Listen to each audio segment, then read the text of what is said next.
মহামান্য সুপ্রিম কোর্টে গতকাল অর্থাৎ 8/4/2024 তারিখে আরও একটি বিএড বনাম ডিএলএড মামলার জন্য এসএলপি করা হয়েছিল এবং এই এসএলপিটি করা হয়েছিল উত্তরাখণ্ড থেকে এসএলপিটি করেছিলেন Kuldeep Dabral and others versus the state of Uttarakhand and others.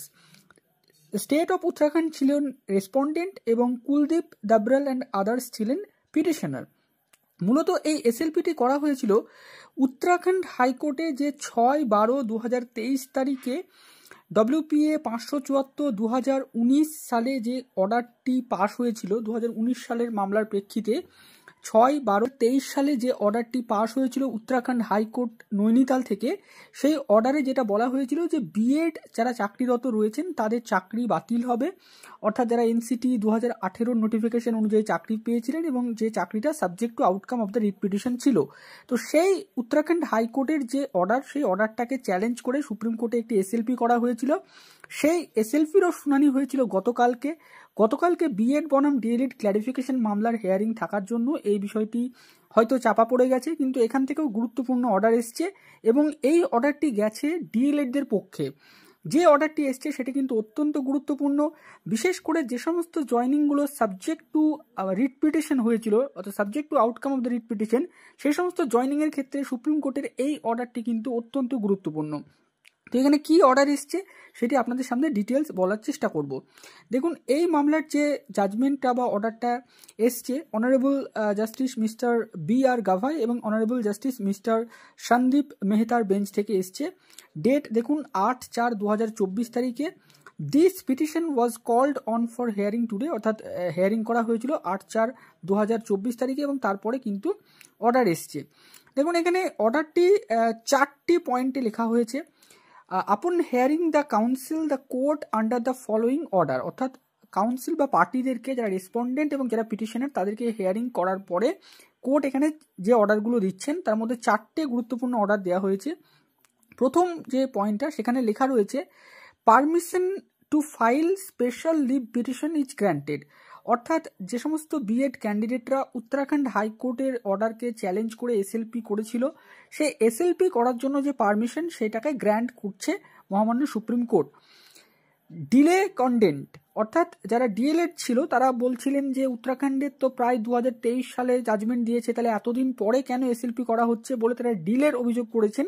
তো সেই ডিলের বিষয়টিকে মাফ করে দিচ্ছেন মহামান্য সুপ্রিম কোর্ট, তার জন্য লিখছেন ডিলে কন্ডন। 3 নম্বর পয়েন্টে লিখছেন যে we are not incline to interfere with the impugned judgment and order passed by the high court. The special leave petitions are accordingly dismissed, অর্থাৎ এই 3 নম্বর পয়েন্টটা খুবই গুরুত্বপূর্ণ। এখানে মহামান্য সুপ্রিম কোর্টের বিচারপতিদ্বয় লিখছেন যে তারা কোনোভাবেই হাইকোর্ট যে অর্ডার দিয়েছে সেই অর্ডারের ওপরে কোনোভাবেই তারা ইনক্লাইন্ড অর্থাৎ ঝুঁকে ইন্টারফেয়ার অর্থাৎ তারা কোনোরকমভাবে হস্তক্ষেপ করবে না। তার মানে হাইকোর্ট যে অর্ডার দিয়েছিল যে NCT নোটিফিকেশন বাতিল হওয়ার ফলে অর্ডারটা রেট্রোস্পেক্টিভলি অ্যাপ্লাই হবে যাদের subject to outcome of the writ petition joining হয়েছিল তাদের ক্ষেত্রে, সেই ক্ষেত্রে কিন্তু মহামান্য সুপ্রিম কোর্ট কোনোভাবে হস্তক্ষেপ করতে চাইছেন না। তারা কিছুই হস্তক্ষেপ করতে চাইছেন না, তারা এসএলপিটাকে ডিসমিসড করে দিচ্ছেন। 4 নম্বর পয়েন্টে এখানে লেখা হচ্ছে pending applications if any shall stand disposed of, অর্থাৎ এই অ্যাপ্লিকেশন রিলেটেড যদি কোনো আদার্স অ্যাপ্লিকেশন পেন্ডিং থাকে সেটাকেও ডিসপোজ করা হলো। এখান থেকে একটি বিষয় ক্লিয়ার যে গতকাল মহামান্য সুপ্রিম কোর্টে বিএড বনাম ডিএলএড ক্ল্যারিফিকেশন মামলারও হেয়ারিং হয়েছে, MP ক্ল্যারিফিকেশন মামলার মূলত হেয়ারিং। সেখানে জাজমেন্ট কপি এখনও আসেনি, সেটা এলে আমি ডিটেলস আলোচনা করব, কিন্তু তার আগে এই যে জাজমেন্টটাও কিন্তু অত্যন্ত গুরুত্বপূর্ণ।